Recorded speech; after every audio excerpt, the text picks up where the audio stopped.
Hello दोस्तों, वेटिरन्स, नमस्कार। आज मैंने मेरे व्यूअर्स के काफ़ी कमेंट लगा रखे हैं और ये ऐसे कमेंट्स हैं कि लगभग ये एक दूसरे से मेल खाते हैं और संबंधित भी हैं। तो मैंने सोचा इनको एक एक करके मैं बताऊंगा, तो ये दूसरे जिन्हें लगाए उनके लिए भी और दूसरों से जो संबंधित है उनके लिए भी ये काम हो जाएगा। लेकिन उससे पहले मैं थोड़ा सा एक लाइट डालना चाहता हूँ, प्रकाश डालना चाहता हूँ। कहते हैं ना, अंधों में काना सरदार। ये फिगर एमंग सिफर्स आजकल कुछ ऐसा ही हो रहा है। हमने एक कुछ देखा और बड़ी बड़ी लंबी बातें की जा रही थी सर्कुलर्स के बारे में और उसके बारे में, और पता नहीं कौन कौन से सर्कुलर मेंशन किए जा रहे थे।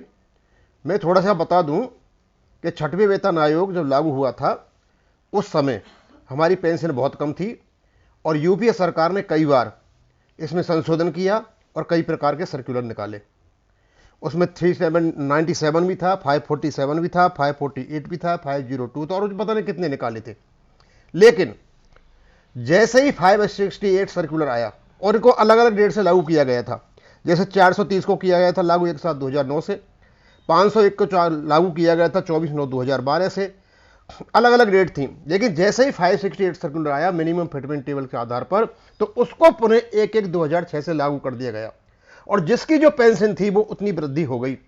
और ये वृद्धि कईयों की तो 2014 तक गई और कईयों की जो ज़्यादा सर्विस थी उनकी 21-22 साल के बाद 430 या 500 एक सर्कुलर से लागू हो गई थी। लेकिन 568 सर्कुलर जो लागू हुआ था वो मिनिमम फिटमेंट टेबल पर लागू था और उसने जितने भी सर्कुलर और थे उन सब सर्कुलरों को ओवरसीड कर दिया। कोई साइंस नहीं था उनका, क्योंकि वो कोने में पड़ गए, वो मतलब एक प्रकार से रद्दी की टोकरी में चले गए, कोई सेंस नहीं था उनका। अब मैं बताना चाहता हूं 568 सर्कुलर में मिनिमम फिटमेंट टेबल का 50% जो मिला था सभी को, तो जो नायब सूबेदार एक्स थे उनको 21 साल तक 568 सर्कुलर मिला, उसके 22 साल के बाद में उन्हें 430 सर्कुलर मिला था।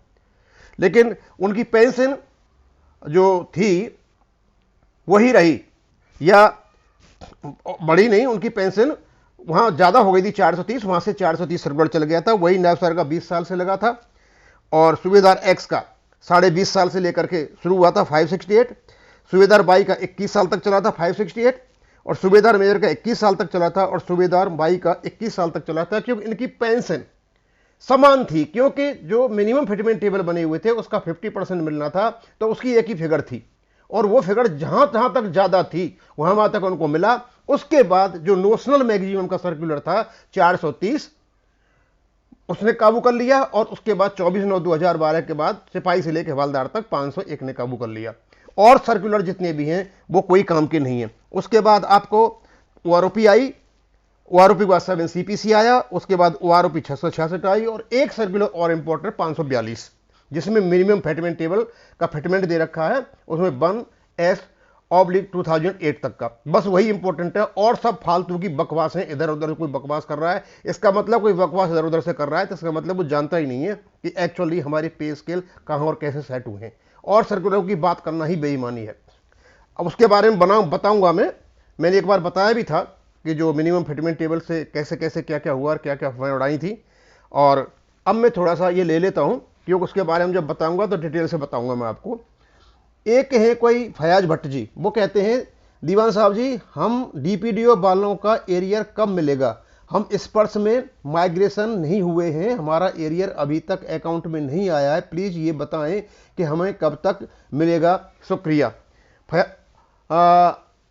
फयाज भट्ट साहब, मैं आपको बताना चाहूंगा कि अभी बैंक और डीपीडीओ से खबर नहीं आ रही है कि उनके जो एरियर्स हैं वो क्रेडिट हुए हैं। रीजन क्या है कि इस पर्स में जब एक बार पेंशनर चला गया तो उसकी सारी डिटेल इस प्रकार हो जाती है, वो टोटल डिजिटली हो जाता है, उनको फिर ज़्यादा काम नहीं करना पड़ता। लेकिन बैंक में इसको कैलकुलेशन करना पड़ेगा, डीपीडीओ में इसको कैलकुलेशन करना पड़ेगा। और मैं ये मान के चलता हूं कि आपका हो सकता है आ जाए, नहीं अदरवाइज ये फरवरी की आपकी जो सैलरी आएगी शायद ये उस समय आए। जनरली यही हुआ है कि ये जो डीपीडीओ वाले हैं अब 1-2 दिन पहले डाल दे तो डाल दें, अदरवाइज इनको जो काम लगेगा वही है। बैंक का मैंने कहीं देखा है, किसी पीएनबी वाले ने बताया था कि हमारा एरियर आ गया है। अब किस बैंक ने दे दिया है ये मुझे पता नहीं, कि पीएनबी वाले का भी मैंने कहीं देखा है।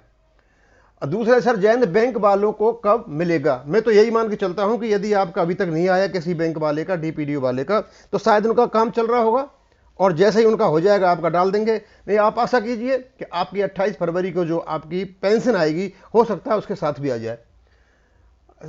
कान सिंह जी बोलते हैं सर जिसको एरियर दिया है इसमें डीए कब तक का दिया है? सर आपका जो एरियर बनता है और जब जब जितना एरियर था उस एरियर में जब जब जितना डीए था उसके हिसाब से जो कैलकुलेशन करके मैंने आपको टेबल डाली हुई थी कान सिंह जी, आप देख लीजिए टोटल आपका कितना बनता है।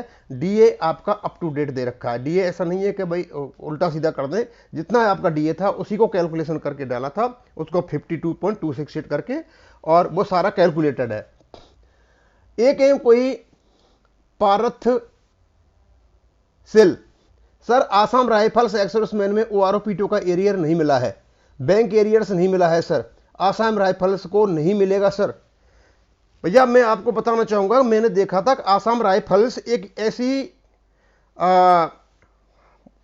फाइटिंग फोर्स है जो दो उनके नीचे आती है। आप आते हो central armoured forces police force के नीचे, और वो इस ओआरओपी से लागू नहीं होते क्योंकि आप एडमिनिस्ट्रेटिव रूप से आप होम मिनिस्ट्री के नीचे आते हो, लेकिन ऑपरेशनली आप आर्मी के नीचे आते हो क्योंकि एक लेफ्टिनेंट जनरल होते हैं आर्मी के, वो आपको कमांड एंड कंट्रोल करते हैं। अब मुझे पता नहीं कि आप एडमिनिस्ट्रेटिवली आपको ये लागू है या नहीं, लेकिन ओआरओपी की टेबल में कहीं भी आसाम राइफल्स का नाम नहीं है। हाँ, वहाँ टेरिटोरियल आर्मी भी है और डीएससी भी है, तो आपके बारे में राष्ट्रीय राइफल्स है, लेकिन आपका दो जगह से काबू होता है और आपको पैरामिलिट्री फोर्सेज में माना गया है, और पैरामिलिट्री फोर्सेज के लिए ओआरओपी है नहीं। यदि आपको ओआरओपी वन में मिली हुई है तब आपके पास भी एरियर आ जाएगा, और यदि ओआरओपी वन में आपको नहीं मिली हुई है तो इसका मतलब आप पैरामिलिट्री फोर्सेज में हो और आप पर ओआरओपी लागू नहीं होती है। दूसरे है साहब, सर राधे राधे, आप थोड़ा डिसेबिलिटी एलिमेंट सर्विस 12 साल के बारे में बताएं, कुछ मिलेगा या नहीं, कैटेगरी ई बोर्ड आउट। भैया मैं आपको बताना चाहूँगा कि मैंने आपके सिपाही से लेकर के और हवलदार तक सारे के सारे 6 महीने से लेकर के जितनी उनकी सर्विस है सारी टेबल्स डाली हुई हैं। आप 12 साल में जा करके देखिए कि जिस भी आप रैंक के हो कि आपका कितना बनता है, वर्तमान में आप कितना ले रहे हो, और यदि 12 साल में आपकी बढ़ी है ओआरओपी 666 से तो बढ़े मिलेगी, और यदि नहीं बढ़ी है तो फिर आपकी नहीं मिलेगी। आप जा करके 12 साल के उसमें देख लीजिए। सर जो जवान 15 साल सर्विस करके रिटायरमेंट हुआ है क्या उन्हें भी ओआरओपी 2 मिलेगा? आप कब निकले हो वहां से देखो, एक 15 साल में यदि आप निकले और एलएमसी हो तब तो आपको मिलेगा लो मेडिकल कैटेगरी में। यदि आप पीएमआर हो, रिटायरमेंट आए हो और एक साथ 2014 के बाद आए हो, तो अभी तक तो यही है कि उन्हें नहीं मिलेगा। लेकिन आज हमने देखा था कि ये कोई लेटर लिखा हुआ है भारत सरकार को, आर्मी हेडक्वार्टर से शायद, कि इनको 7/11/2015 तक कंसीडर किया जाए, तो हो सकता है उस पर कोई अमल हो जाए। लेकिन 15 साल वालों को ओआरओपी है, लेकिन आप देख लीजिए कि आप क्या आप पीएमआर में आते हो या आप लो मेडिकल कैटेगरी में आए हो। पेंशन तो सबकी है 6 महीने से लेकर के, और जितनी साल सर्विस होती है उतनी सबका, और उसके मैंने चार्ट भी डाले हुए हैं, आप उसको देख लीजिए, और आप जहां भी फिट होते हो आपका पता चल जाएगा कि आपकी बढ़ी है या नहीं बढ़ी है। एक और है कोई, सर नमस्कार, मैं एसीपी हवलदार हूं, मेरा सर्विस 17 साल 4 महीने हुआ है, कितना पेंशन होगा?